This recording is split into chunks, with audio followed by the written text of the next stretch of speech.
And welcome, sports fans, to the Sports Roundtable this week. And it's an exciting time of year, starting to come towards the end of the basketball season and the winter sports season. And we're getting into some conference tournaments, which we wrap one up this week in the Stoddard County, which we'll get to in just a moment. But more conference tournaments going to be taking place over the week. I know the Tri-County Conference and Boudreaux Conference tournaments get underway next week.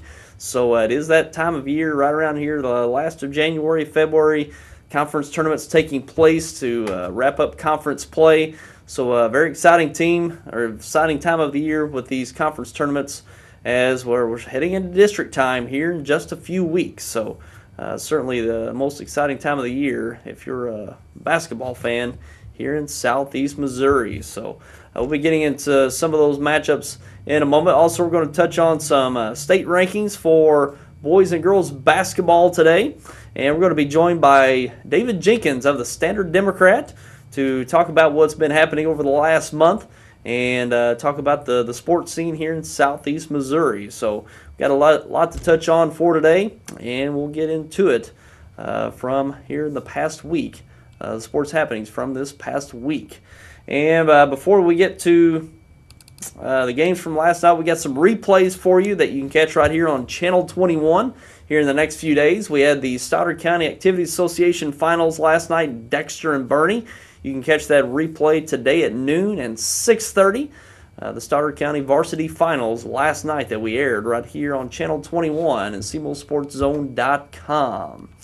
And also the JV Finals from last night, Bloomfield and Dexter. That'll replay today at 1:30. You can catch that this afternoon at 1:30 here on YHC. And the girls' game from Thursday night, which we'll get to in just a moment. Or excuse me, the girls' game from Thursday night. Actually, we don't have it in there, but it's at 3 o'clock. The Dexter versus St. James game from Thursday night will replay today at 3 o'clock here on YHC. So look forward to that as well. And let's take a look at some of those games that took place in the area last night. Bernie defeated Dexter in the Stoddard County Activities Association Varsity Finals. And this was a rematch from a few weeks ago. Dexter beat Bernie a few weeks ago on Bernie's homecoming, but Bernie avenged that loss last night, getting the victory over Dexter 52-45. We got some highlights of that game from last night, and we'll take a look here as we get started. Here, a nice putback underneath, getting Bernie Mules started early. A slow start to this game, but it picked up towards the second quarter as Jason Jarrell gets the basket to go. Now Devin Trammell out in transition, getting the transition layup. And Matt Vernon does what he does best here, driving to the lane with the finish. Nice finish there by Matt Vernon, and he does it again here with the spin move up to the basket. It really turned it on for the Mules last night, as we see here another play by Vernon on the defensive side, getting the steal, going all the way for the score. And here we got Devin Trammell in the corner for three, knocking it down. Although it did get a little closer in the second half, as we see here, a three-pointer put up and in. I think that was Scott Chester on that three. And here Brandon Sparks knocks it down, a three of his own towards the end of the third quarter. And Peyton Pollock knocking down the three for the Bearcats, as the Bearcats made a game of it late, as we see Chester driving to the lane. But it was Bernie in the end, as they get the transition bucket there against the press of Dexter, looking to bring the pressure to get back in the game there late. But it was Bernie pulling it out over Dexter in that game, 52-45. Always a great meeting with Dexter and Bernie, as it always is. It seems like they trade wins each year, and it was a good one last night with Bernie defeating Dexter. Bernie winning their third straight Stoddard County Tournament final. So it's been a good run for the Bernie Mules, and it was certainly a good TV last night with that Dexter and Bernie Stoddard County final. And moving on to the third place game on the varsity side last night, it was Bloomfield over Woodland in a close one, 58-56. Bloomfield held on for that win over Woodland last night, so a nice finish to that tournament last night for Bloomfield. Bloomfield had a heartbreaking loss in the semifinal round to Bernie, losing 44-40, and getting the nice close victory over Woodland last night. Woodland dropped to Dexter in overtime in the semifinals. They end up with 4th place in this year's varsity tournament. And on the JV side, from the Stoddard County tournament, it was Bloomfield defeating Dexter in the finals, 43-39. And on the third place game on the JV side, Bernie over Advance, 68-50. And take a look at some other games from the area last night. The CMO Conference, Cape Central over Poplar Bluff, 71-66. And Cape Central knocking off Poplar Bluff, and Poplar Bluff was probably one of the top teams in the conference. But Cape Central getting that win, and that's what you're going to see in the CMO Conference this year. A lot of teams beating up on each other. So it's going to be hard to tell who's going to come out with the CMO Conference title this year. The conference champion might end up with 2, maybe even 3 losses in the conference, the way how competitive the conference is this year. But Cape Central getting that win over Poplar Bluff last night. Also, Park Hill Central over North County, 75-56. Charleston over Kennett, 82-76, and a close one there in the CMO Conference.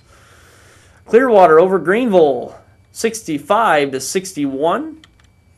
Gideon over Cooter in the Tri-County Conference, 68-62.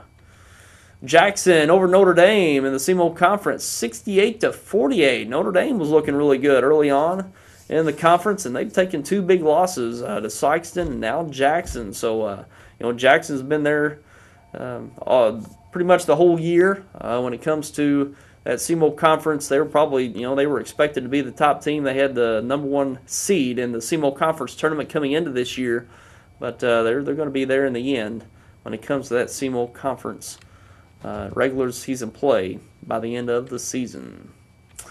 And also Kelly over Oak Ridge, 65-33. Malden over Donovan, 81-56. No problem for the Green Wave last night. Neelyville over South Pemiscot, 54-49. Oran over Leopold, 73-43. Perryville over Scott City, 69-61. Portageville over Clarkton, 68-65. Close one last night between those two. Risco over Southland, 66-35. Risco getting the win over Southland in the Tri-County Conference.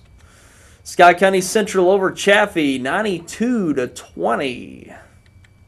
Zenith Hornersville over Delta C7 going into overtimes, 81-74. Twin Rivers over East Carter County, 75-57. And that's the scores from last night. And one more score to report on.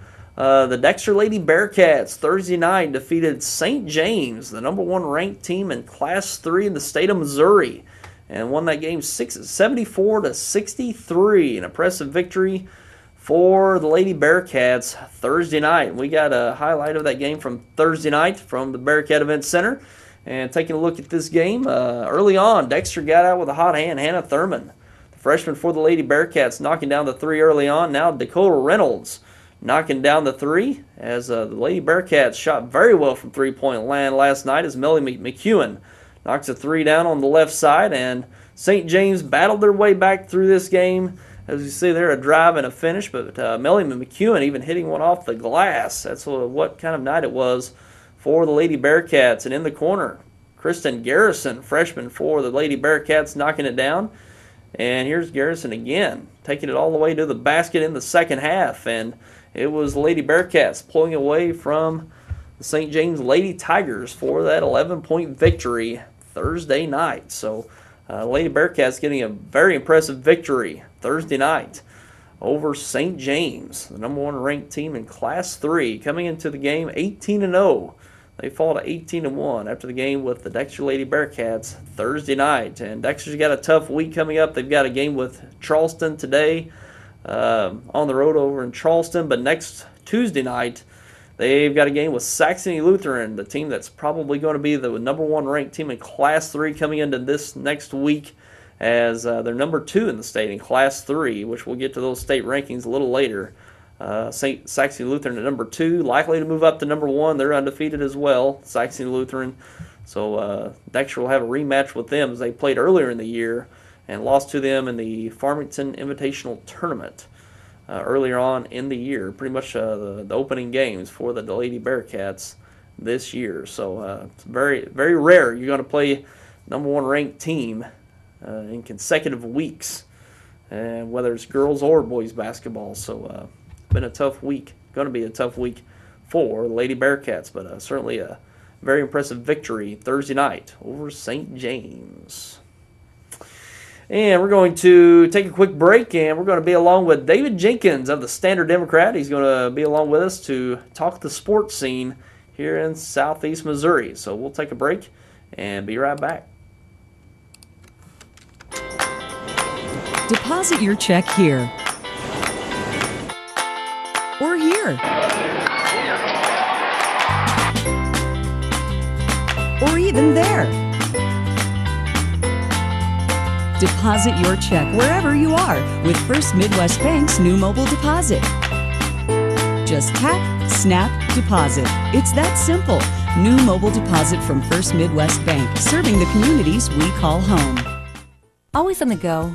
Take the best in TV entertainment with you with New Wave to Go. Now you can enjoy your home television service everywhere, anytime on your laptop, tablet, or smartphone. Watch your favorite channels and sporting events live via the internet. Even access your home DVR to enjoy your recorded shows and movies or to set up future recordings. Prices start at just $12.99 a month. So call us today and ask about New Wave to Go. Another innovative service brought to you by New Wave, your local communications experts.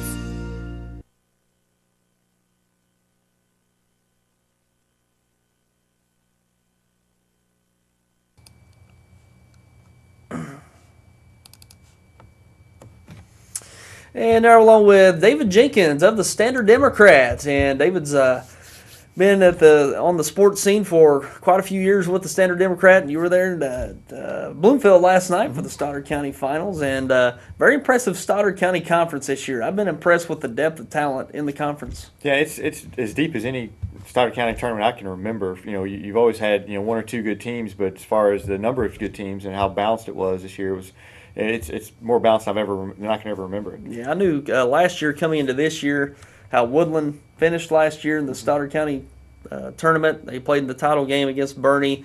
The team they're going to have coming back, especially with the transfer of Zach Beal into Woodland, I thought they were going to really contend this year. And the improving teams out of Bloomfield and Dexter made it even better.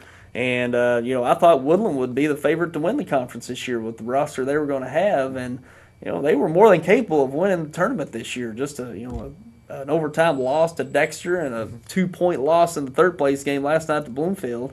That just goes to show how much the conference has done this year. Right. It's you could have played this tournament. You could play this tournament next week and get a different result. Woodland might beat Bloomfield in the finals or something. You never know. There's about 6 teams that I thought were very even. And 6 teams I thought could win the tournament. If they had a good week or whatever. So it's a very balanced tournament, and there's a lot of young talent. There's a lot of freshmen and sophomores playing on these teams that kind of show that this is going to be a strong conference for the next few years. Yeah, and the teams we didn't see last night in the third place in finals. Teams like Advance has had a good year. Yeah. They've beaten Bloomfield by 20 earlier in the year, and I believe. I can't speak much more than that, but they've had an impressive year. Yeah, so. They've got a good freshman or sophomore in Dawson Mayo, and they've got a good team.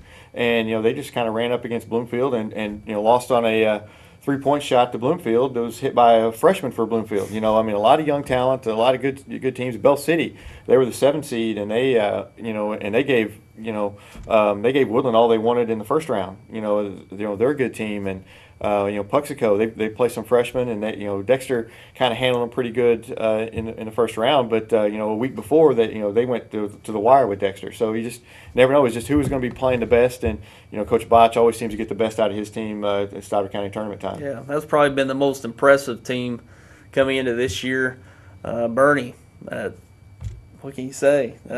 Last year they had a team or had a season that was, it's probably one of those what could have been seasons. You had Ellenberg go out in this tournament, I believe it was last year, with a bad ankle injury, and he wasn't able to return. And Troy Kirkpatrick, they were really expecting big things out of him, and he was going to be one of their fine players last year, and he had a nagging injury throughout the year, wasn't ever his full self. And last year they had a really good team that, by the end of the year, they kind of struggled by the end of the year. Well, they didn't struggle. They went to the district championship, but didn't put their best team on the floor.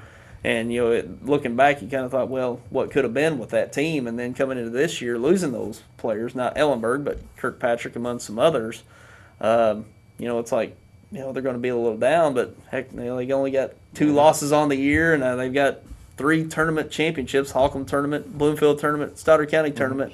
It's been a good run for them. It's just the way you run a program. If you look at all the all the places, Sykeston, Bernie, those are the way you run a program. So that's how you build a program. They don't rebuild. They just kind of reload. They have kids coming up, and they'll coach them up, and they'll find a way to win. Bernie's kind of switched their style. They used to kind of be some up tempo, and now they're they slow it down. They grind it out a little bit, and they just find a way to win. They know what suits their team best, and Coach Botch and Coach Long, they do a good job over there, and they just got that program rolling right now. Yeah, how about that first quarter? Till I grounded out. Yeah, it was a little 6-2 first quarter score. Wow. Bernie on top. a little sleepy after that first quarter. It's kind of like just somebody drive to the basket, please. But that's the way both teams play. Both teams, they feel that the best way for them to play is to grind it out and make the most of each possession, try to get a good shot, and not force things. And that's just the way it started. But it was definitely a slow start. Yeah. So, but going into the game, Dexter has been playing the best they played all year. They had a really nice stretch of Stoddard County wins. They had wins over, I think, coming in advance. Had a win over Bernie, on Bernie's home floor. Yeah, they beat Puxico. So they had 3 wins coming in, then got a nice first round victory. I believe it was Puxico in the first round, which they beat them. It was a close game for their own homecoming last week. Come back this week, and they beat them by 22 points. I think 25 points, something like that. It was a pretty big margin, and they were playing really well. And I think they were a little tired last night. They kind of looked a little tired from that was a tough game they played on Thursday night. They played the late game and went into overtime. You don't get back till late, and you're still kind of amped up from your win. You don't get a good night's sleep, and you have excited about the next day's game. There may not have been a lot of sleep, and because they looked a little tired coming out of the gate, a little sluggish, and it really took them almost 3 quarters to kind of get warmed up. And then it seemed like the fourth quarter they came out with a little more energy and made a game of it. But it seemed like they just didn't have the legs. They were off on some 3-pointers that they were wide open. So I think they're maybe being tired had a little bit to do with it. Yeah, may have been. They did get a slow start, but they kind of plays into Bernie's hands. They're a slow it down team, and they're going to shorten the possessions in the game. So you've got to be a lot more efficient offensively in a game like this. But Bernie stayed out of foul trouble this game. They got into foul trouble in the first contest they had, and you had Vernon in foul trouble, had Ellenberg in foul trouble. So they stayed from that, so they could play aggressive the whole game, which they needed them to. But one kid I've really been impressed with is Matt Vernon, which he's full of the highlights here, doing it at both ends of the floor. He's just come a long way in the last year or so. He's grown some for one, and his ball handling skills are superb. I mean, he really handles everything well in the backcourt and going to the basket for the Mules. Yeah, he does. He's improved a lot, and he put them on his shoulders early last night. I thought he and Smith inside. I thought they really played well. Vernon just gets to the basket whenever he wants. He can just attack. No matter what defense they're in, he can just attack because he handles the ball so well, and he has some quickness too, and he just has a good basketball IQ. And he showed it last night. Played real well. There he is making a real nice pass inside. He's just a good player, and he's really starting to have. It's kind of his coming out party. I think was this tournament. Yeah, and we talk about this slow tempo game that Bernie's playing this year.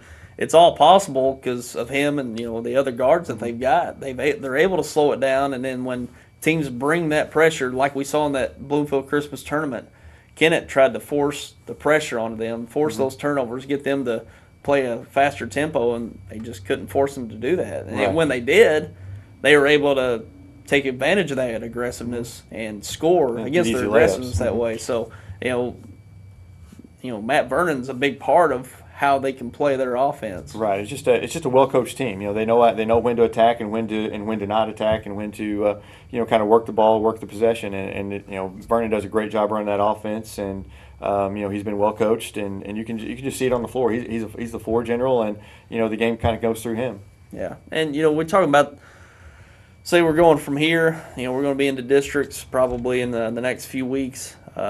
I'll tell you, Bernie's going to be a tough team to go up against. You might compare some teams against Bernie and say, well, this team's got the better team. But I tell you, it's the type of game you're going to have to play to beat Bernie. And the type of game you're going to play, there's going to be lesser possessions. So that means you're going to have to be more efficient offensively. You're going to have to score more often than, say, each time down the floor, you're going to have to score more often. So you're going to have to score a higher percentage of your possessions in a game with them. Right. So because you're just not going to have as many possessions with them, and they're going to force you to play more efficient. Right. And I'm looking down, at districts when they may have a matchup with Scott County Central, and that's going to be just. I saw Scott County Central play on Tuesday night, and Scott County Central is very good. I mean, they're hitting on all cylinders right now. They are an up tempo team, and they try to force the tempo.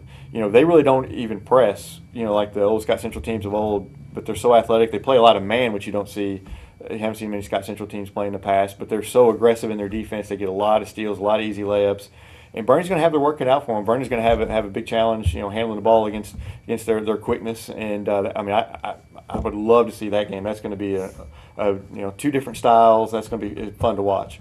Yeah. So, Scott County moving up to Class 2 this year from Class 1. Might even it out a little bit.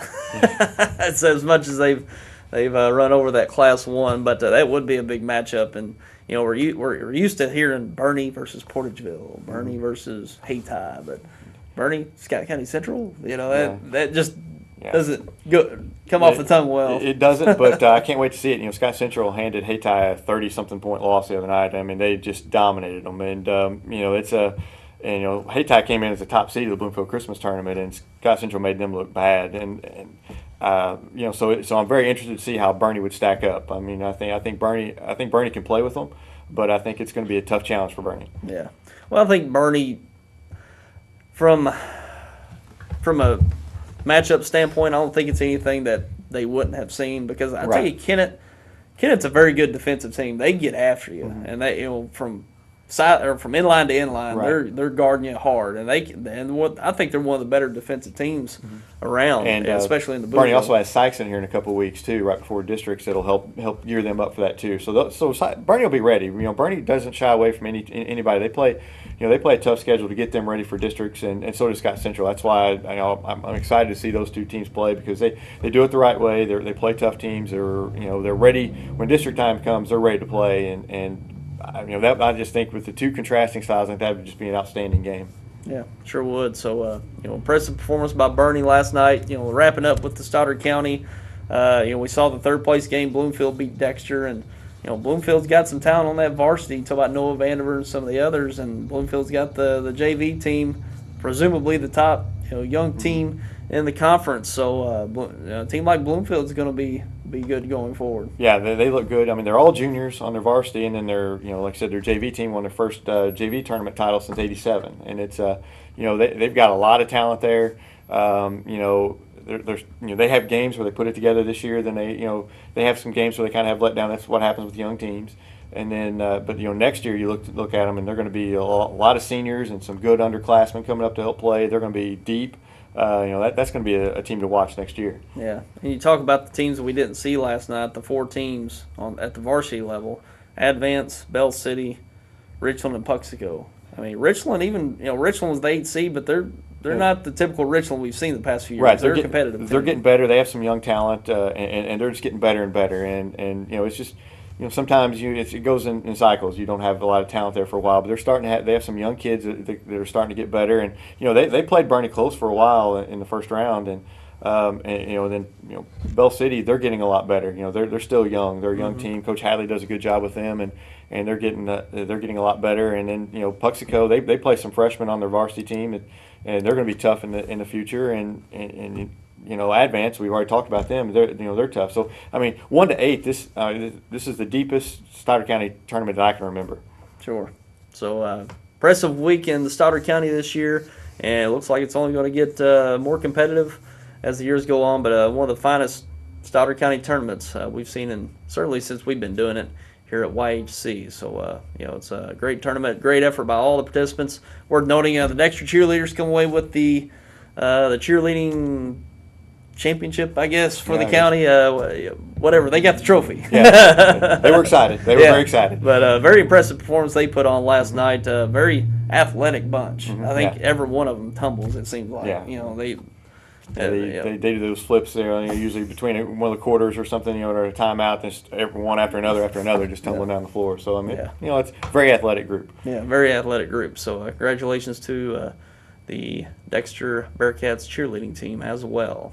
And we're going to take a quick break, and we're going to get into the other sports scene going on around the area. So don't go away. What is your emergency? Need assistance at County Road 61 and Highway 9. Help is on its way. Clear! There's a better way to jumpstart your soil back to health.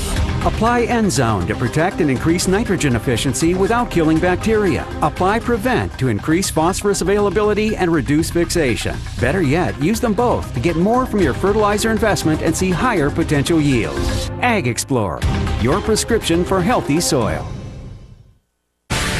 Welcome to NFL Total Access, the show that takes you inside the locker room and down on the field. With inside access to all 32 teams all year long. NFL Total Access, Monday through Saturday, only on NFL Network.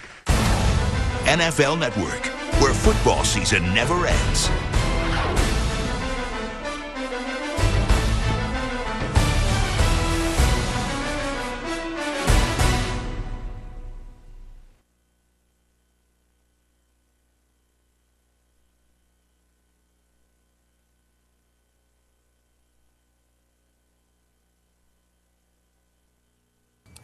And we're back with David Jenkins of the Standard Democrat. We're talking about the sports scene here in Southeast Missouri. Wrapped up the Stoddard County Conference from this past week in their tournament. But let's move on to the other teams in the area and the sports scene. SEMO Conference, we've talked about it all year, how it's so competitive. And last night we saw Cape Central beat Poplar Bluff. Kind of thinking that maybe Poplar Bluff might go on a run towards being the top team in the conference. But, Cape Central were out there, one of the top teams in Class 5 across the state and here in Southeast Missouri. Got that win last night. Yeah, they're just going to beat up each other. All those SEMO Conference teams, they're all even. And, it doesn't surprise me to see, Poplar Bluff lose at Cape Central, and Poplar Bluff goes on the road Tuesday night and plays New Madrid. It wouldn't shock me to see them win, or wouldn't shock me to see New Madrid win. Yeah. I think there's going to be a lot of close games in the conference. It's going to be 2 or 3 losses for the winning team in the conference, and it may be a 3 or 4-way tie at the top. You never know with the way these teams are playing. Everybody's so balanced. You have 6 teams, I think, there that can easily win it, and I think it's just – it's a grind each night for those teams. Yeah, it is. And, is New Madrid ahead in the standings? Right now, I think New Madrid has 4-1, so I think, they have the upper – I think they played more games than anybody else. They only have the 1 loss. They get a win against Poplar Bluff, they're going to be in the driver's seat, but they still have Sykes ahead, and Sykes is playing really well. It's, you just don't know right now. You just don't know. But right now, New Madrid is in the lead. Okay, and New Madrid had a fine year. They won the SEMO Conference tournament to start the year, so they're the presumed favorite, I guess you would say, going into the regular season play. But quite a bit left to play in that conference. I guess they've got 3 more games in the conference. So, and you never know. It might be a 3-loss team that comes away with that. Right. And it could be a 3 or 4-way tie. 3 or 4-way tie. Yeah. And they don't have tiebreakers, so it's just whoever has the best record. And I guess winning the conference tournament might be right. You assume that's the tiebreaker.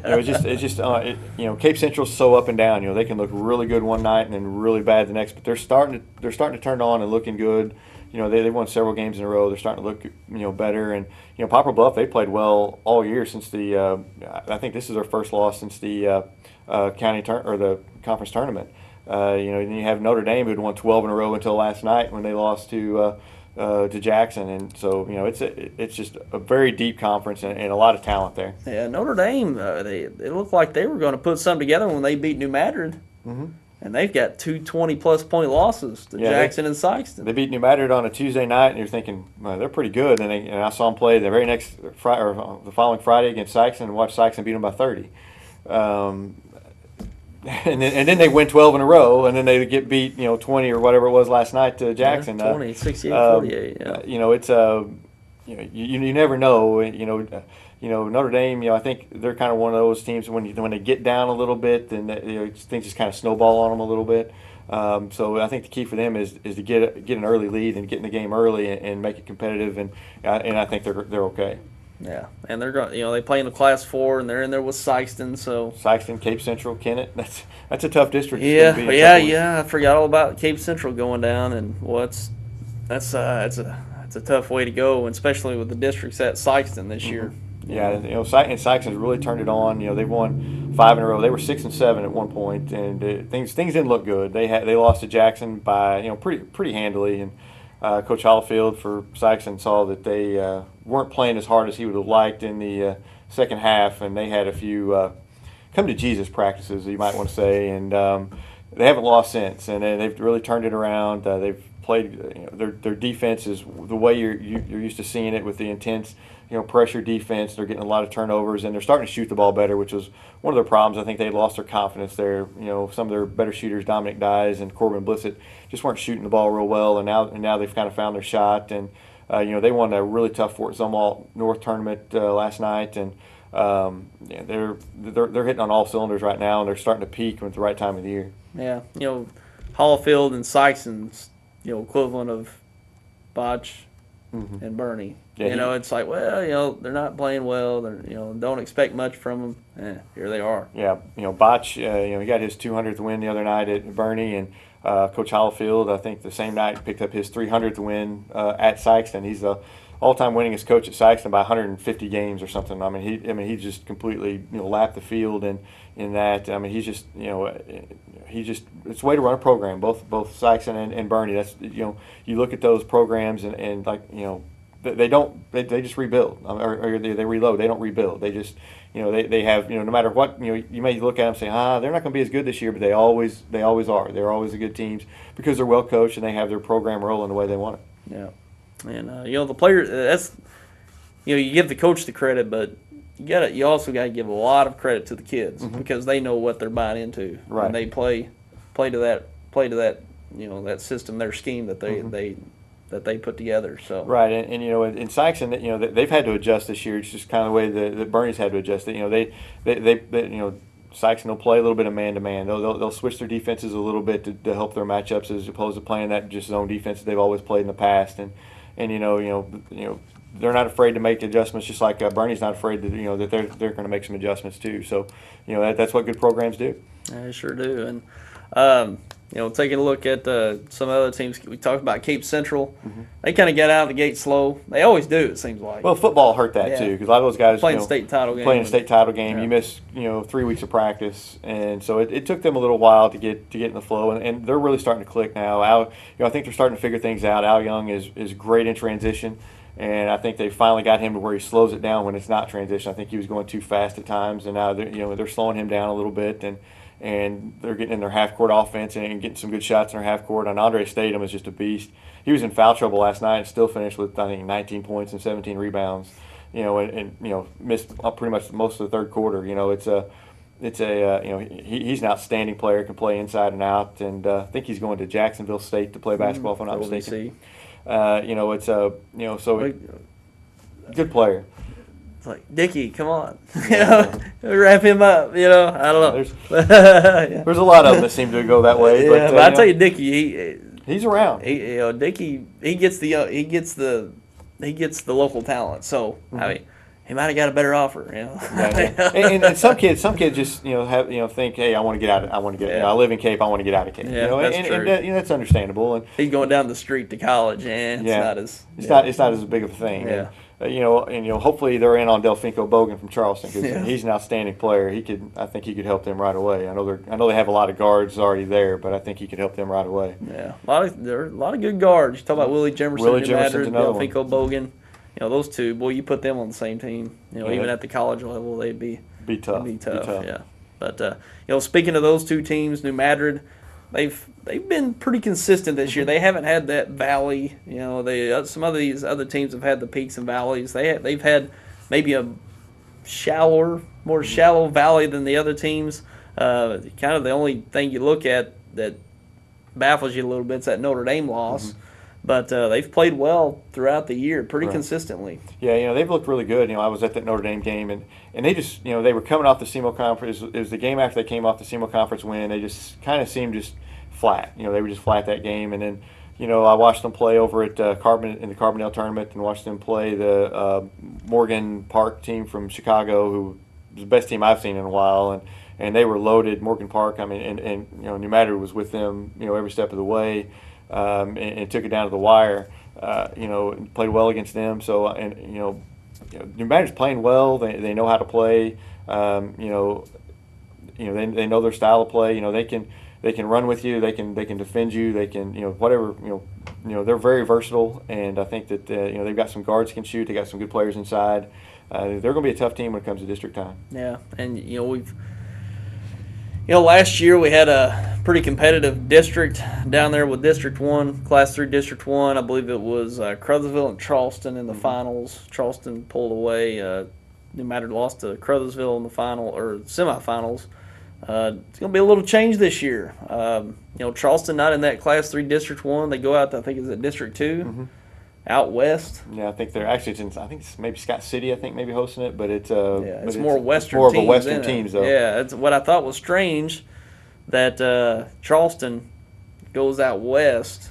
That seems like they're the most Eastern team in it in the district, and they go out west when teams like Twin Rivers and Donovan stay in Class 3 District 1. It's kind of a weird district, but New Madrid's that district's not just easy. They've got Zenith. Hayti and I'm missing on the next team, but there's a tough the Boot Hill Conference tournament I think is going to decide that number 2 seed who's going to get to play New Madrid in that, and Zenith kind of came on lately whenever they got Victor Dukes eligible in the second semester, and so they're really playing well. Hayti, I think they're 13-5. They're not playing bad even though they lost to Scott Central the other night, so. That's going to be a pretty tough district too. Yeah, and Malden, excuse me, that's the other team. Malden. Yeah, Malden. Yeah, we'll move on to Boot Hill just in a moment, but wrapping up the Class 3 District 1 scene. This is New Madrid's year. If they're going to do something, they're going to have to do it this year. They've got a lot of seniors. They got the roster for it. Right. They've got some depth off the bench. They've got size underneath. They've got size coming off the bench. Mm-hmm. And then they got very good guard play, some of the best guard play around. Right, their guard play is what leads them, and like I said, this is the year to do it. There are a lot of seniors. You look at that district, and you look like they should win. They should come out of that district. Whoever, they're going to get a little bit of a game, from somebody in there, in the championship game. But I think they should get through. Then you get Charleston in the sectional, and they've already beat Charleston. I think that was huge for them because if you lose to Charleston, then it's like here we go again. We still can't beat them, and you're kind of before you even go in there is like, can we ever beat these guys? And so I think that was huge, beating them at Charleston. I think it's the first time they beat them in Charleston in 10, 15 years. And it was just a big win for them. I think a big win for them mentally as well. Yeah. So, yeah, you think about. I think when we play, I don't think we beat them at Charleston. So it's been quite a while since New Madrid's won there in Charleston. So, I think this is New Madrid's year if they're going to do it. Charleston's down enough to where you can we get past them, and they're going to be competitive. That Class 3 has been brutal the past few years. It's been tough. It's been just as tough, or even maybe tougher than the Class 4 district. Right. Class 4. And you look at that would be an outstanding sectional game. I think it'd be here at Dexter if I'm not mistaken. But New Madrid Charleston. They played down to the wire at Charleston, and it would go down the wire again. I'm assuming it's just two very good teams, and they know each other very well. You know, Delfinco Bogan and Willie Jimerson have a little rivalry going on there. They like to play well against each other, and it's two good teams, two good programs. Sure. Yeah, it'll be fun to see how it all plays out. And let's go to the Boot Hill Conference. Very competitive. I mean, especially since Victor Dukes came on with Zenith Hornersville, scoring a lot of points, and making that Boot Hill Conference a whole lot more exciting to watch when it comes up this week. Hayti, Zenith Hornersville. Oh, we got the seeds. We actually bring up the seeds for this tournament. The Boot Hill Conference varsity seeds here. We got Malden with the number 1 seed, 2 Hayti, 3 Zenith Hornersville, 4 Portageville, 5 South Pemiscot, 6 Crothersville, 7 Campbell, and 8 Holcomb. So your first round seeds will be Malden versus Holcomb, Hayti versus Campbell, Zenith Hornersville versus Crothersville, and Portageville versus South Pemiscot. So, Malden had a very good year. Malden's played very well. They've had a few valleys they've hit, but for the most part, they've had a consistent year, playing very well. Especially, maybe the game of the year people talk about is that shootout with Malden and Zenith Hornersville earlier, maybe 3 weeks ago, that took place. Dobbins had like 67 or something for Malden, and I think Dukes had 50. 5 and 56. Something like that. Over 50, and it's two. I mean, hopefully, if they play again, there's a little more defense being played. But two. I mean, they're very explosive teams, very athletic, and they get up and down the floor, and they like to run, and you're going to get that Zenith Crowsville game. That could be a super high scoring game too. Those teams like to get up and down the floor, and Crowsville's not known for their defense. They're known for getting up and down the floor and playing offense. Yeah. So that could be a high scoring affair there in the first round. Yeah, sure could. Hayty's right there in the mix too. Zenith Hornersville. Portageville's playing better of late. Portageville they kind of struggled through the Christmas tournament, but since then they've had a pretty decent year. They got some nice wins, I believe, over South Pemiscot, Scott City. So they're an improving team, and they might be able to do something there. That semifinal matchup. Malden beat Portageville. I think it was last week or the week before over in Malden. We had that game over in Malden, but you put that on a neutral court, you might have a closer game and a different outcome there. Yeah, and these teams are real familiar with each other too, so it's a lot tougher to play on the second and third time. And I think Hayty's beat Zenith a couple times earlier in the year, but I think that was before Zenith had Victor Duke. So that may be a good semifinal matchup between those two. And add on to that, probably the winner of this tournament is probably going to get that 2 seed in district. You don't want to. You at least want to be in the championship game because you don't want to be the 4 seed. 4 seed you're having to play in the mattered in the semifinals probably. So it's going to be a tournament that means a lot, not only for conference but for district seedings and stuff. Yeah. I tell you what's strange. How things have changed. You think about the Boot Hill Conference, you just think Class 2. That's what you think. They seem to be all Class 2 teams, but now they're pretty much all Class 3 schools. Malden's Class 3. Hayti moves up to Class 3. Zenith Hornersville's moved up to Class 3. Portageville's even Class 3. Now, South Pemiscot's still Class 2, right? They're still Class 2. Crothersville's Class 3. Yeah, Crothersville's Class 3. So the majority of the teams there are Class 3 schools now. They how they reclassify these schools every so many years. So every 2 years they look at them and take their enrollment and adjust and they depending on other schools gaining and losing and their own school gaining and losing those schools are always right there on that line. In a couple of years they may be back down in Class 2 again. So you never really know. And to me, just naturally looking at things, I look at those schools and they all say Class 2, every one of them. That's just the natural. Well, that's where they've been for the most part of the last 10 years or whatever. So it's just the way it is. They schools, and plus you have the multiplier with the private schools that kind of factors into it too, and that changes their enrollments. And I think now the way that I don't know if it's changed, but from what I understand, that Michigan looks at not necessarily the amount of the enrollment as a cutoff number of enrollment. They kind of put equal teams in each classification. Is that correct? Yeah. So it's not as if you're a large school just because you're a Class 3 or Class 4. It's just a matter of putting the teams equally in each classification. Right. You have so many schools, say 64 schools in Class 1, 2, 3, instead of having a different number. Used to in Class 1 it was double the size of Class 2. Yeah. A long time ago, and that's why they had that extra regional round and then go into the sectionals. But they've changed all that, and so now you have that. You try to have the exact number of schools in each, and then when you get to your biggest class, and they'll have the fewest. So. Yeah. I miss those days. Mm-hmm. Yeah, I liked it. Yeah, I liked it then when you had that regional round. Oh, I love that regional schools. game. Oh, it always played at Sykeston and jam-packed house, and had some big games there. Bell City, I remember Bell City and Clarkton in the when Clarkton upset Bell City, the famous "Don't Ask, Don't Tell" game. The Sykeston biggest upset I ever seen in the person. Yeah, Sykeston sports editor kind of sparked that with his calling it the "Don't Ask, Don't Tell" conference. The Tri-County that said they can't compete, and I tell you, if came in there and won. If you're a sports fan, you'll never forget that. Nope. If you're into that back in that was 2003, you'll never forget it. That was a fun game, and I knew Lance very well, and he was being called out at that game. They were chanting his name as you saw Clarkton was going to win, and that's one of the biggest upsets I think we've seen, and just a shocking surprise. And what's funny is Coach He was at Bell City at the time, and now he's at Clarkton coaching. So it's kind of funny how it is. Turn. I didn't ever think of that until now. We had Eve on our basketball preview. I should have asked him about that. It didn't come to mind. He probably wouldn't want to talk about that. Probably not. That's probably not one of his favorite games. Yeah, but I tell you, that was one of the best teams he had, though. I mean, very good teams he had there at Bell City. But, it is a good point. But why don't we ever get that kind of stuff out of the Standard Democrat anymore? Well, we kind of got in trouble for stuff like that.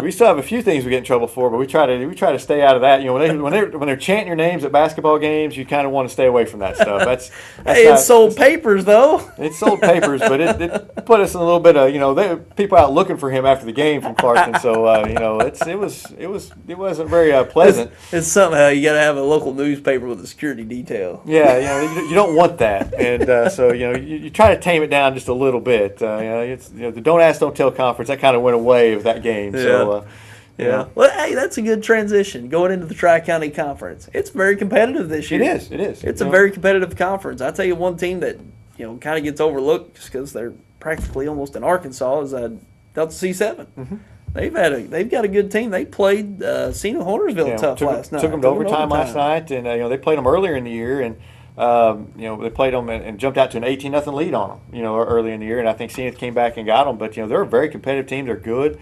I think they're going to win the Tri-County Conference this year. I think they've got a lot of talent. They've got a lot of seniors, and they kind of each year they just kind of been getting better and better and better. And I think this is their year to win that conference. Yeah, and a team. Well, I tell you, it's really came down was Risco. Mm-hmm. Risco got their first win last night against Southland, and they've had such a run there, and they've just finally gotten to the point where they're playing underclassmen for they're having to bring up a lot of kids, freshmen and sophomores, to play at the varsity level, and they're having a hard time getting wins. But they've been in some games this year. They could easily have 5-6 wins this year. They played some teams close, and it's just one of those. Small schools have that problem. You'll hit some good runs, and then you'll hit that where you just have nothing, and you kind of have to rebuild again from kind of rebuild with your younger kids, and they're doing it, and they're taking their lumps this year, but they're looking to the future. They've got a good 8th grade group coming up. They have some good underclassmen, and they're going to be good in the next couple of years. Coach Blankenship does a tremendous job down there, and just sometimes you just don't have the talent to win. And that's just, we've had a few, and they're just so young. I mean, they got some upperclassmen that are playing, but they depend so much upon their younger kids. And it's been tough watching them this year, but just because they've done so well the past number of years. But they've always been right up there at the top of Tri-County and even districts. They've been into state tournament play, and seeing how well the conference is doing this year without Risco being there in the mix, it's a little strange. Right. Risco will be back, but it's a deep conference. Cooter's good this year. Gideon's good this year. Yeah. You've got some. Clarkton. They're good this year. They took Portsville to the wire last night, and there's some good schools in there, and it's anybody's game. I think there's 4 or 5 teams that can win that tournament this year, and it's probably as balanced as it's been in a while. And you look at the Boot Hill Conference tournament, it's probably as balanced as it's been in a long time. It's just a very balanced year of basketball in Southeast Missouri. Sure is. And I've been impressed. I've really enjoyed this year. We've done quite a few games already, got more to come, and district time is going to be fun. Oh, yeah. It's, I've said it all year. If you kind of classifying the caliber of teams this year, say if you're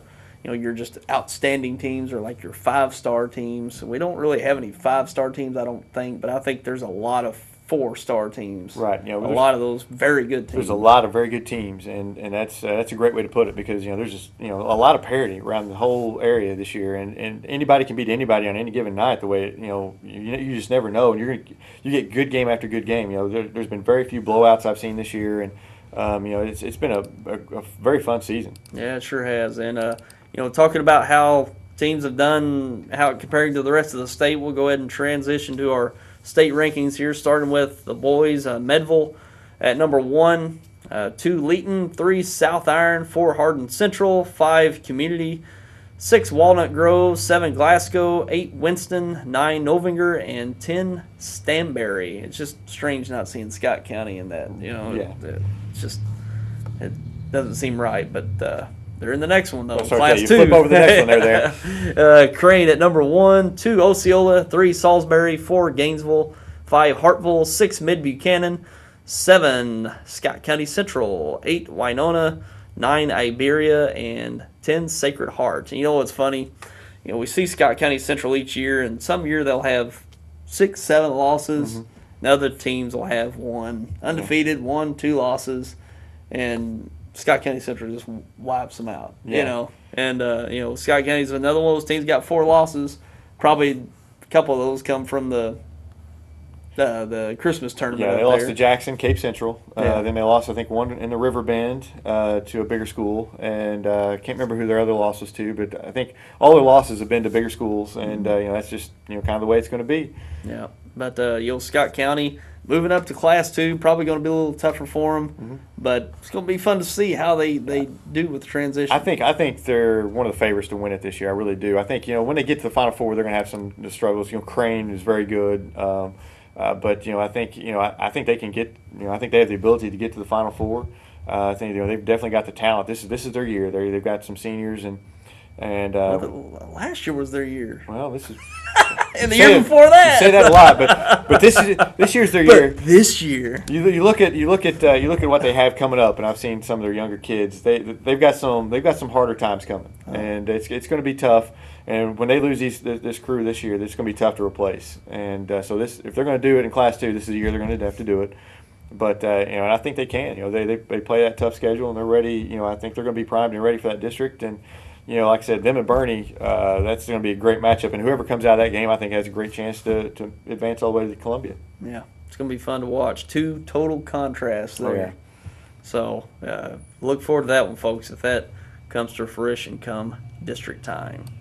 And moving up to Class 3, Tolton Catholic at number 1, 2 Barstow, 3 Cardinal Ritter, 4 New Madrid County Central, 5 Madison Prep, 6 Stratford, 7 California, 8 North Tech, 9 Lafayette County, and 10 Maplewood. So I've seen some of the familiar teams we've seen up there. Cardinal Ritter, Madison Prep, who's made a good run, Maplewood, Richmond Heights there at number 10. What do you know? Do you know of how it's looking at Class 3 across the state and some of these top teams? It's very balanced. It's kind of we talk about parity here. There's parity around the state. I mean, you look at the records. Madison Prep has 8 losses. Maplewood's got 5, and those are all teams up around that St. Louis area. Cardinal Ritter has 5 losses. They're all just beating up on each other. They play tough schedules and they beat up on each other. Cardinal Ritter's very good. Madison Prep, they played over in the Carbondale tournament, same as New Madrid, but they couldn't get as far as New Madrid did. I think New Madrid's got a great shot. To make some noise and go all the way. They can play, but they can also get beat by a Cardinal Ritter or a Madison Prep because they're very athletic teams. Teams that can pose some matchup problems for them. But the parity is just not just in Southeast Missouri, but I think just across the state. Yeah. Tolton Catholic. I have no idea where. I've never heard of them before. Never heard of them. They're just out of nowhere. There they are. I don't know anything about them. Where are they out of? I have no idea. I've never heard of them before in my life. That's a new one that maybe it's one of those new schools that, or something. I don't know. I've never heard of them. I tell you, they're making an impression because if they're up never been there. heard of, they're in their number one rank. Yeah, there they are. I don't know. Although you may have seen it kind of trend social media that there was a kid that made a dunk. Michael Porter, I believe is his name. And they said that it was trending on Facebook that it was. Help me out. I don't know. I just remember hearing about the dunk. Porter, Scott County Central Porter. Oh yeah. They said it was his brother. What's his name? Otto Porter. Otto. Golly, there's too many of those. Too many of them. Otto Porter. It was his younger brother, Right. even though it wasn't. Right. But, Yeah. Yeah, that's the only thing I've seen anything on him. He made a. Yeah, it was a tremendous dunk. Tremendous dunk. But like I said, I have no idea where they're out of or anything. But I'd never even heard of them before. And they said they're a Missouri school. At first, I thought they were just confused putting them in Missouri because of Otto Porter. But no. But apparently they're here. Yeah, and by the looks of the dunk, they got some talent. Yeah, so. he's impressive. Yeah. So we'll see. We'll have to Google that where they're at. We might find out when they host the trophy, maybe. Yeah, maybe. But a very competitive Class 3 this year. And Class 4, Lafayette at number 1, 2 St. Charles, 3 Rolla, 4 Jeff City Helias, 5 Lincoln Prep, 6 Cape Central, 7 Mexico, 8 Pacific, 9 Moberly, and 10 Westminster Academy. So Cape Central at number 6 there this week. And I think they've been there in that top 10, I think, the whole year maybe. Yeah, it's kind of surprising, too, since Notre Dame won that Christmas tournament up there and Cape Central, finished third. It's kind of surprising Cape Central is the one getting ranked and not Notre Dame. But, they play each other Tuesday night, so they'll settle that on the court then, I guess. Yeah.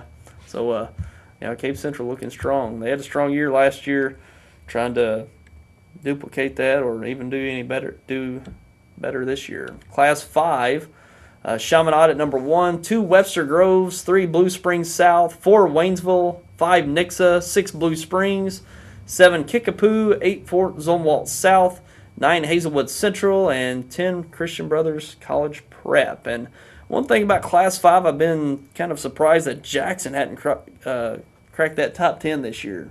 Yeah, I think them losing to some smaller school in New Madrid, they've kind of they've had a couple of losses that you're kind of surprised to see. And they didn't start out the year real strong, but they'll get there in the end because they're playing very well now. They hammered Notre Dame last night. That'll get them probably some more votes, and they have a chance. I think they play Charleston Tuesday night. They beat Charleston. Just Charleston name in itself, that people look at that, and so they'll.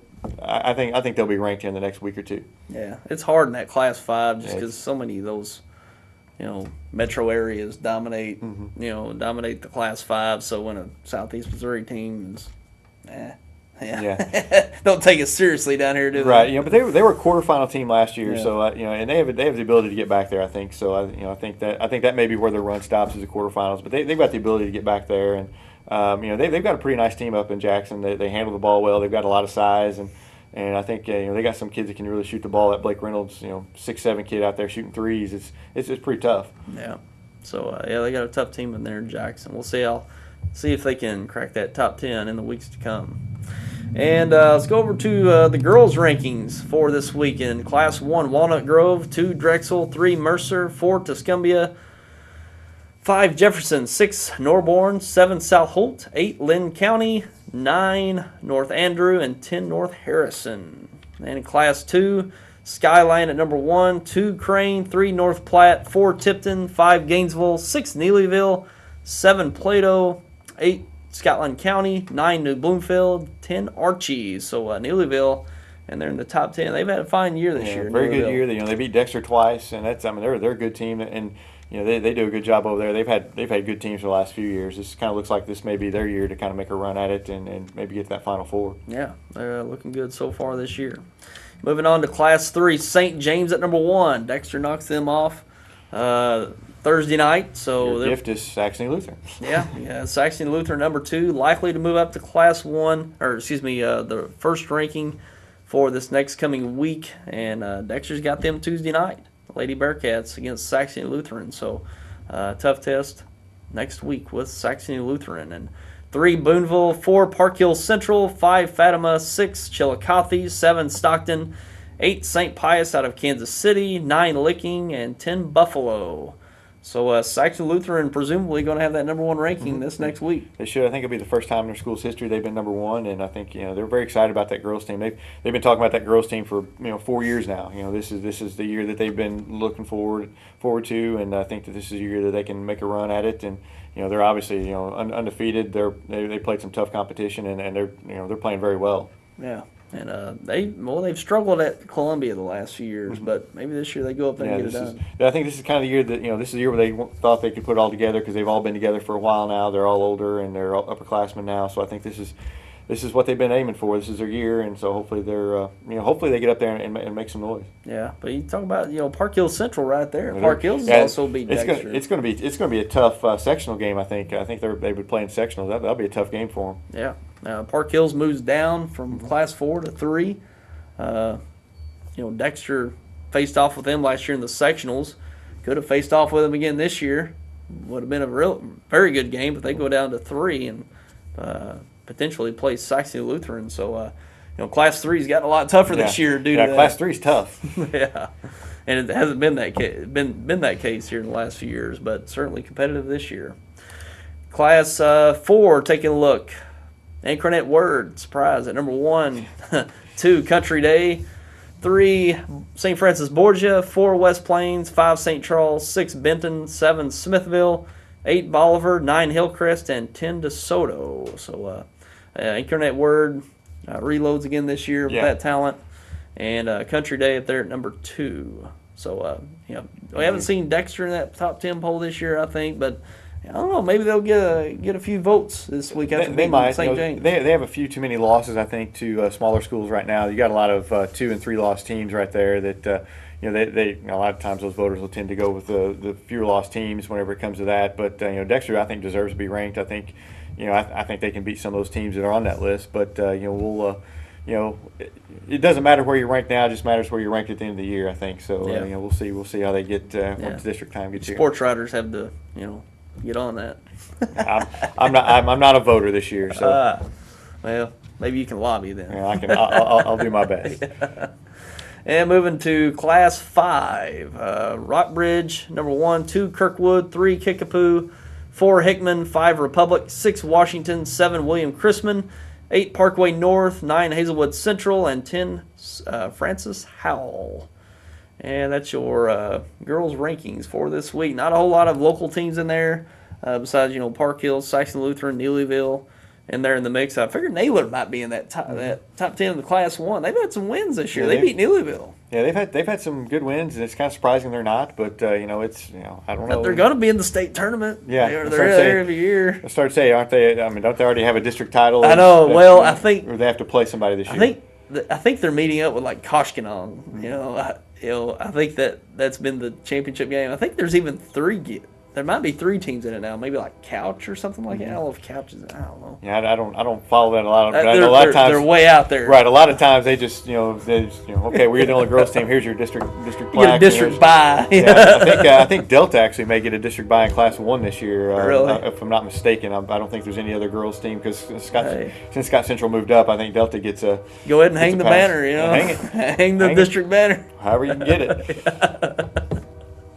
So we'll see. But Naylor's got a fine team this year. They always do. But, they've got some impressive wins this year. So only a few teams can say they beat Neelyville, and Naylor's one of them. Yep. And, Naylor's been good year in, year out for the last, probably 6-7 years. So, I mean, they're a good program. They've got it rolling over there. Yeah, they sure do. We pretty much touched on most of the basketball we can. Is there anything that we might be overlooking that's went on this week or the last few weeks in the sports scene? I don't think SEMO so. area. I don't think so. I know some of the big news earlier in the month. Gene Best got his 1200th win. You're talking about running a program. That's the epitome of how to run a program. Yeah, and then Coach K gets his thousandth win this week. Just kind of puts it in perspective what Gene Best has done. He's been tremendous over there at Three Rivers, and he was great whenever he was at Oran in the '60s as their high school coach. Got him to the state finals, and I think, to be honest, well, I guess they went to Final Four a few years ago, but I mean, I think it's the only time they played for a state championship at Oran was when Coach Best was there. I mean, he was a great high school coach as well. And he's I always just wonder when he's not going to coach. I thought when I was in school 12, 13 years ago, he's got a few years left. Yeah. And he seems to enjoy it and love doing it. And the thing is, you see him, he's in great shape. Mm-hmm. He keeps himself in great shape health-wise, and I don't see him ever giving it up. No, I mean, unless something comes along that forces him to. I just don't see him walking away from it. No, I don't either. I think he does a great job there, and he's obviously he's 1,200 wins. I mean, he's I think it'd be silly not to to force him out or something for some reason. Which, I mean, he wins every year. It'd be kind of surprising to see that. So I think anything short of a health concern. Right. That takes him off the sideline, I don't see it. Or he just finally gets tired of doing it. But I don't see that. He's not and I don't tired see of that. it. No, he's not tired of it. Yeah. He loves it, and so and the thing is, and it's we talk about the wins and everything, but I talked to Chad Allen, who played for him, Dexter Girls coach, and I talked to so many guys I know around my age and even younger, and I try to understand what Gene Bass is all about, and I talked to him. Kids that have played for legendary high school coaches, they still say Gene Bass is their favorite coach, best coach they've played for. Yeah, I hear that a lot. That they learn more from him than they learn, not just about basketball, but about life and everything else. They learn more from him than they did from anybody, and you hear that time and time again from people who go through that program, and that's why when people are around here go over there, it's like that's a great decision. I think that's a great decision for them to go over there and play for him, and how many players has he sent to the next level too? I mean, he just does a tremendous job developing players and making them better and making them better people too. Yeah, it's amazing what he's done and will continue to do. I mean, you might as well go ahead and write down 1,300. I remember when I can remember like it was yesterday when he passed. Maybe at that time it was either Dean Smith or Bobby Knight. I can't remember which one for like 800 wins. It was a big deal, of course it was, but. I mean, we're already at 1,200, and it just seemed like it was a few years ago. When he just keeps on going, and it's tougher to win that many games at a junior college. I think because you only have them for 2 years, you can't keep them for 4 years and build those. I think it's a lot tougher. In my opinion, but nobody asked. But I think I think it's just a tremendous job he's done. And one thing I think about when it comes to Gene Bass, what could he do at the next level? Because I think he's an elite coach. Mm-hmm. And a lot of people that play for him say he's an elite coach, and you just kind of wonder what he could do at that. I would have loved level. to have seen him at a SEMO or something, following Shoemate or something. I would love to have seen him just see what he could do at a 4-year school, because I think he'd have had tremendous success. Yeah, but if you ask him, he wouldn't have it any other way. I think he's very happy where he is in Poplar Bluff, and I think and it shows. I mean, he does a great job there. Yeah, so that's kind of been the story of the new year. Here locally, Gene Bass getting 1,200 wins and counting. It's, infinite clock he's working on. So, congratulations certainly to Gene Bass. And trying to think if we maybe some other things that have happened we may have overlooked, but it's been a great year in sports. It has. It's been a lot of fun. From football all the way into basketball. There wasn't much of a transition time, but there's a lot of fun, a lot of good games, and continuing here in basketball season. Yeah, and I can't wait till district time. It's my favorite either. Time of year, and this year it's even better with the competitiveness that it is across the board. It's going to be fun to watch, and it always is, and it's getting very exciting. So we'll be looking forward to it. Just a little heads up on what we're doing this next week. I know next Friday night we're going to broadcast the Boot Hill Conference Finals down in Crothersville this year. We're going to try to bring that live to you. We don't know if we'll have that capability. We're going to work on that this week, but we're going to certainly replay it by next weekend, next Saturday, and that's going to be at Crothersville. Well, it's a nice gym down there. It is really nice. Mm-hmm. Yeah, it's very nice. Well, it's a new gym. 6 years old. But man, you hate the way they got it, with the tornado and all, but it sure does look nice. Man, I like nice. it down there. So we did the Boot Hill Finals down there 2-3 years ago. Boy, I was impressed. Yeah, it's really nice. Really is. And we'll do the varsity and JV game down there. 2 games starting at 6 o'clock with the JV, varsity at 7:30. We're going to try to bring that live to you. We're going to figure out if we can. If not, we'll have it replayed by next Saturday. Super Bowl weekend, man. Yeah. Super Bowl weekend. What do you think? I hate both teams. Hate both teams. Can't stand them. Could care less who wins or loses. But I think the Patriots get them, though. You think the Patriots win? Yeah, I think the Patriots win. Okay, the AFC champion Patriots versus the NFC champion Seahawks. And Sunday at 5:30 in NBC. Boy, I tell you, it's tough. I think the Seahawks are going to win. I mean, it's a push game. You really it don't, is. I just don't think the Patriots. I mean, it is. I think it's going to be like a 20-17 game, something like that. Something. Oh, it's going to be 31-20. No, I don't think it's going to be that high scoring. Both teams play very well defensively. They're very well coached. I think Pete Carroll doesn't get enough credit. Belichick's going to get a lot of the attention, but I think Pete Carroll's an elite coach. What he's done in a short amount of time with that with that roster. The way he's built that defense is something. With fourth, fifth round picks. Right. Mm-hmm. They're not elite talent coming out of college, but they're turning into elite defense. Right. I'll tell you what. If they win this title, they're going in history. Mm-hmm. I mean, it's what the defense they've had. You talk about beating the Broncos last year and then beating the Patriots this year. Two elite quarterbacks of this generation, they knock them off. Yeah, you knock off both those quarterbacks. Yeah, your defense is going to be talked as one of the best ever. And which it should be, because it is. I think it's one of the better defenses that we've ever seen. Certainly, the secondary is just unreal, and I just think that the way that the Patriots play, it's that dink and dunk, unless it's down the seam to Gronkowski. They're going to have to do a lot of short stuff, and they are elite tacklers. Mm-hmm. And I just think they're going to be able to limit the Patriots enough to where they're going to come out with probably a 4-point win, like 20-16 or 21-17 or something like that. I just think they're going to do enough. And I think, some people are, I think, kind of underestimating the Seahawks offense coming off how they struggled against Green Bay. Yeah, they didn't look very good against Green Bay. No, but I think that they're going to right the ship this week, going to be focused. And I think Russell Wilson's going to have a game. Yeah. I just expect him to make plays with his feet, on the run with his arm, because they're not going to be able to just drop back and throw against the New England secondary, which they're good. I think he's going to do some play action, get out, throw some on the run, make some plays with his legs. Yeah, I think New England secondary gets kind of overlooked too. I think it's going to be tough for him to throw the ball. He's going to have to do it with his legs, and Marshawn Lynch is going to have a big game. Yeah. But I think Gronk's going to have a big game against their defense. I know that early in the year, but I know that he had a really, Seahawks really struggled against the tight end earlier in the year against like San Diego and teams like that. And I think that it's a tough matchup for him. And I think Belichick, he's a great coach. He'll take advantage of it. If nothing else, he probably may spy on him or something and have some extra knowledge by the time he gets to game time. Yeah, extra knowledge. Yeah, that just happens to. As long as New England doesn't come out flat, they'll be okay.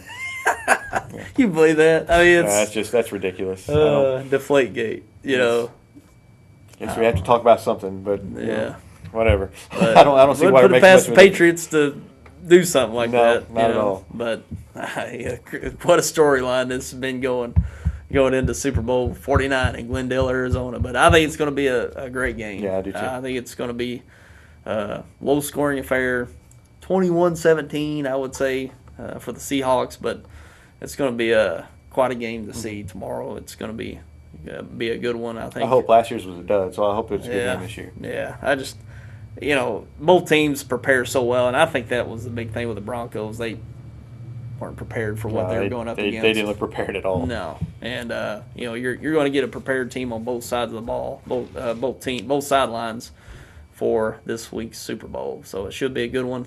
We'll see if the Seahawks can repeat for the first time since the Patriots a decade ago. Yep. So it'd be fun to see. David, appreciate you coming over, spending some time with us. Anytime. And it's going to be fun to watch. We'll be keeping a close eye on the sports scene going forward, especially the high school basketball.